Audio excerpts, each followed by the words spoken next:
Estás escuchando IBRP Contenidos.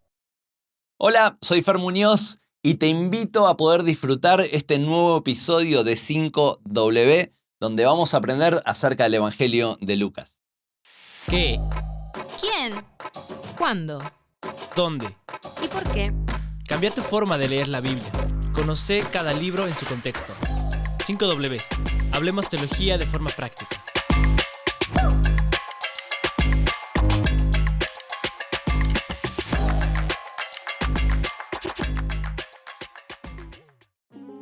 ¿Qué es el Evangelio de Lucas? Antes de saber qué es el Evangelio de Lucas, es bueno entender qué es un evangelio. Un evangelio es las buenas nuevas que se plantean a la humanidad de la salvación del Señor, de la posibilidad de arrepentimiento, de el encuentro con la eternidad por el puente de la gracia de Cristo. Ahora Lucas establece ¿qué es el evangelio que él plantea? Lo plantea sobre la base de un destinatario llamado Teófilo. Hay diferentes posturas respecto a este personaje Teófilo. Algunos dicen que era un grupo imaginario, un grupo de destinatarios abstracto que representaban la iglesia del Señor, pero es un poco improbable, sobre todo por el calificativo que le agrega al nombre Teófilo, amante de Dios o amado por Dios, como algunos dicen también. Es excelentísimo.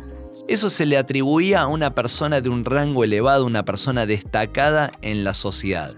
En otras palabras, el Evangelio de Lucas es un escrito hacia una persona que bien podría haber sido un patrocinador de Lucas para todo su Evangelio y que se encarga de transmitirle en dos tratados, en el de Lucas y también en el escrito de Hechos, acerca del mover de Dios a través de su Hijo Jesucristo, el Dios encarnado, y el mover del Espíritu Santo también a través de la iglesia. Otras dos preguntas que tendríamos que resolver con respecto al Evangelio de Lucas es ¿cuándo se escribe y dónde se escribe?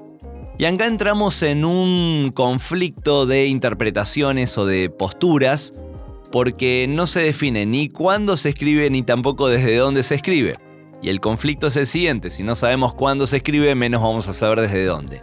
Pero ¿cuáles son las más populares? ¿Cuáles son las posiciones más argumentadas o populares de todo esto? Por un lado, hay algunos que dicen que fue escrito desde Acaya, Grecia. Algunos hablan de Roma también. Son posibilidades por lo que se plantea desde el contexto político. Lo que sí queda claro es que desde Palestina no se está escribiendo. Entonces se enfoca más que nada a Acaya, Grecia, Roma. Es el punto más popular entre los diferentes historiadores. Ahora es ¿cuándo se pudo haber escrito el Evangelio de Lucas? Bueno, hay tres posiciones principales. Una es que dice que fue al principio de los años 60 después de Cristo. Otra postura habla acerca de que pudo haber sido poco después de la caída de Jerusalén, después del año 70 estamos hablando. Hasta incluso algunos lo llevan a los 80 o los 90, y hasta algunos se animan a decir de que fue a principios del siglo II después de Cristo. ¿Cuál es la postura tal vez más segura? Y para hacerlo de manera breve y puntual, lo más probable es que haya sido escrita alrededor de los años 60, justamente porque Lucas no se detiene a hablar algunas cuestiones políticas de trascendencia. Por ejemplo, el gobierno del emperador Nerón, que fue muy incidente y de una persecución increíble. La destrucción de Jerusalén no es mencionada tampoco.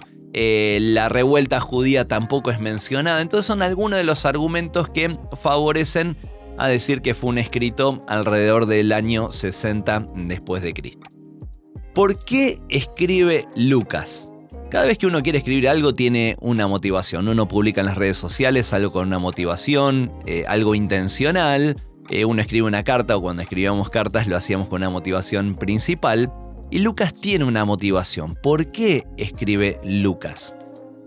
Podríamos hablar de muchas cosas, pero me gustaría referirme a lo que plantea el Dr. Craig Kenner con respecto a parte de la motivación que se encuentra entre capítulo 1 y capítulo 2 de Lucas, donde se direcciona todo el resto del escrito. Y él contrasta la figura del personaje emblemático en ese tiempo, fuerte, poderoso, que era el emperador Augusto, con este rey humilde y de perfil bajo. Y me gustaría comentarles este contraste que habla el Dr. Kenner. Por un lado, dice que todo el imperio, estamos hablando del porqué, todo el imperio celebraba el cumpleaños de Augusto, mientras que solo los ángeles son los que notifican el nacimiento de Jesús. Otro porqué lo genera en este contraste. El emperador reinaba desde un palacio, mientras que Jesús nace en un establo, probablemente detrás de un mesón o en la casa de algún familiar, ese contraste en cuestión de los orígenes. También plantea de que en los templos se celebraba y se adulaba lo que era la figura imperial de Augusto, mientras que los coros celestiales son los que hablan acerca de Jesús. Pero a Jesús se le declara como ese personaje que traía la paz sobre toda la humanidad. Otro porqué que declara Kenner es este contraste en que entre Augusto ejerce ese poder mediante impuestos, dando órdenes al pueblo, mientras que Jesús viene a los pobres y a los humildes no para exigir, sino para servir y para morir.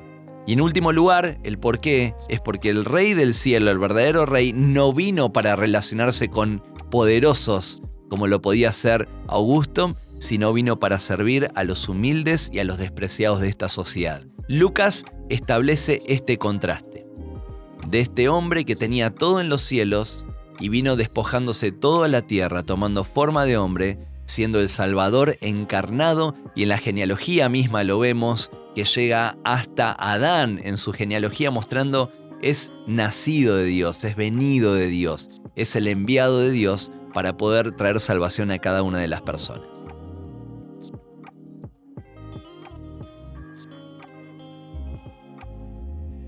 Gracias por quedarte hasta el final de este episodio de 5W. Si te gustó, compartilo con tus amigos, compartilo en las redes sociales y suscríbete al canal de IBRP Contenidos. Dios te bendiga. IBRP Contenidos.